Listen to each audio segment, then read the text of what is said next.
Hey, welcome back, subscribers, to my world of stocks. In today's video, we are talking all about Netflix because this legendary FANG stock, one of the OGs before the Mag 7 came around, has now completely crashed into the ground, losing close to half its entire value from the top. And so I've been getting a lot of comments and messages asking me to share my thoughts. Are the streaming wars finally taking their toll? Are the failed acquisitions proof that Netflix just doesn't really have what it takes anymore to win the race?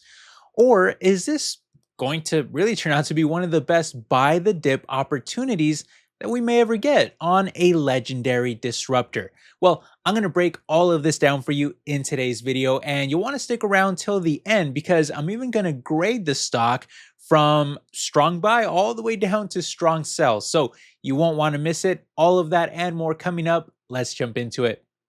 All right, so taking a look at the stock chart here, well, as you can see, it is getting pretty darn ugly for Netflix.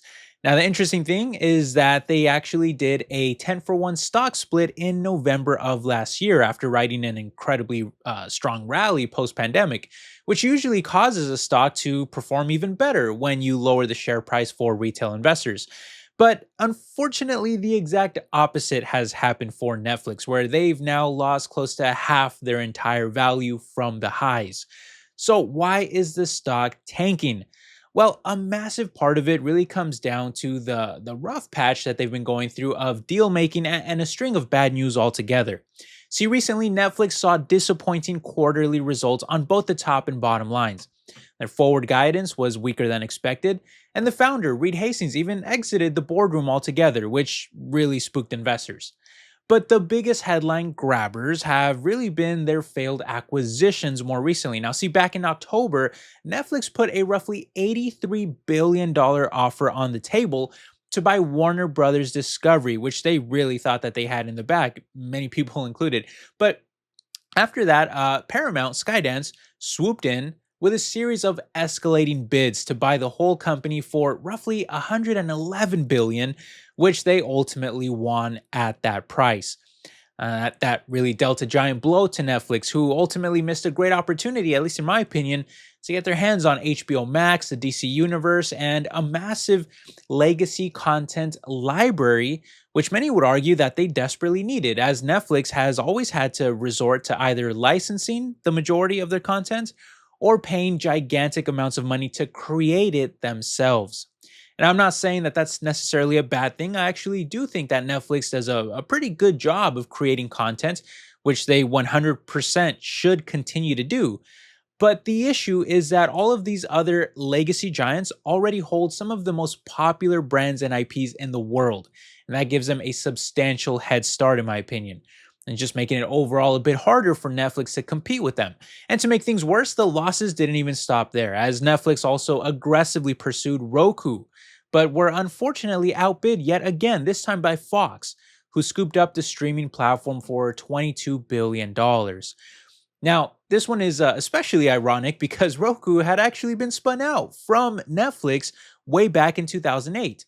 And by losing out on Roku again, Netflix missed another big opportunity here to own a premier ad-supported hub for living rooms, which really hurts especially bad for them, knowing that Netflix themselves have been trying desperately to scale up their own ad tier as well. And it also misses a big chance to really sidestep platform fees and dominate the ad-supported streaming hardware space too. Now, all of which would have helped them diversify a bit further. But before you panic and think that Netflix is doomed or that all hope is lost here, well, let's try to look at really some of the bright side here, which I still think that there's a lot to look at. Now, first off, by losing the Warner Brothers deal, Netflix actually walked away with close to a $3 billion breakup fee from Paramount. That's not a small number to sneeze at. And with Roku, while the deal may have helped their business, it would have likely been a regulatory nightmare for anti-competitive practices too. Plus, Roku only has a tiny 2% net profit margin, whereas Netflix operates at a stellar 28% margin. And many investors don't even believe in Roku's business to begin with long term, given that many TV makers are actually making their own OS these days too, like Samsung with Tizen, LG with WebOS. There's Amazon Fire TV. There's Google. There's Android. Google TV, Android TV, even Apple TV too. All of which pose a real threat to Roku's business model. And while those acquisitions did in fact fail for Netflix, well, they did at least make one smaller one more recently that is getting overshadowed by the failed larger ones in the buying of the historic Radford Studio Center in California for close to $400 million. Again, this is nothing comparable to the size of those other mega deals, obviously, but this is at least the legendary set where shows like Gunsmoke and Seinfeld were produced, and it sold for close to $2 billion just 5 years ago. So Netflix is now getting it at a very large discount, at least compared to that. And it gives them even more physical real estate that they are 100% going to need in order to ramp up their own original productions without paying larger premiums to third parties. Speaking of which, their original content usually performs very well.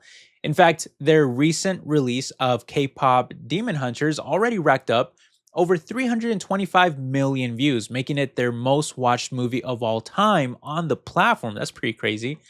And the final season of Stranger Things pulled in almost 134 million views too.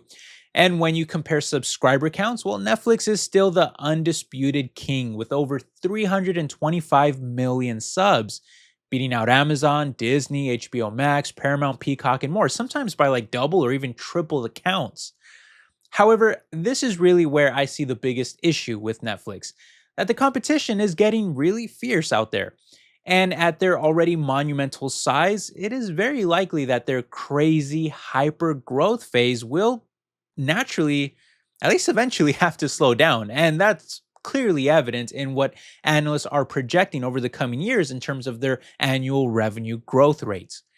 Plus, one might argue that they're no longer fighting just traditional streamers anymore, but rather they have to compete for eyeballs now against even, like Google's YouTube, Meta's Instagram, not to mention TikTok and more.